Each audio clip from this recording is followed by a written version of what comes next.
A cesarean section, often referred to as a C-section, is a surgical procedure in which incisions are made in a woman's abdomen and uterus to deliver a baby. Some cesarean sections are planned. More often, however, the need for the procedure becomes apparent after the onset of labor when abnormal conditions make a vaginal delivery unsafe for the mother or her baby.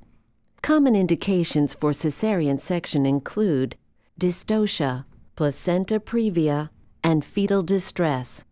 Dystocia, or prolonged non-progressive labor, can occur when the baby's head is unable to fit through the birth canal or its body is in an unfavorable position, such as perpendicular to the birth canal or buttocks first, which is the breech position.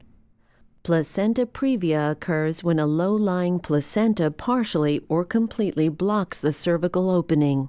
Fetal distress occurs whenever the health of the baby is in imminent danger, usually from inadequate blood flow through the placenta or umbilical cord. Fetal distress can occur when the placenta separates from the wall of the uterus prior to delivery or the umbilical cord becomes compressed or squeezed.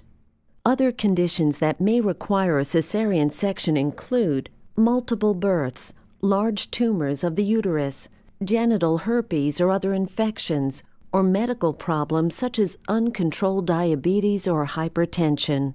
Your doctor may use ultrasound testing and a fetal heart monitor to help decide whether your baby should be delivered by cesarean. When a cesarean section becomes necessary, you will be prepped for surgery. If not already in place, an intravenous line will be started, and a catheter will be inserted into your bladder to drain urine.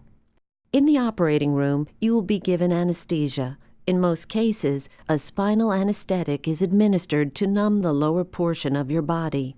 Sometimes, however, a general anesthetic will be used. Your doctor will begin by making an incision in your abdomen. It will either be a vertical incision from just below the navel to the top of the pubic bone, or more frequently, a horizontal incision across and just above the pubic bone. This is often called a bikini cut. Your doctor will then make a second incision on the lower part of the uterus. Once the uterus is opened, your doctor will rupture the amniotic sac, if it is still intact, and deliver the baby. The time from the initial abdominal incision to birth is typically 5 minutes.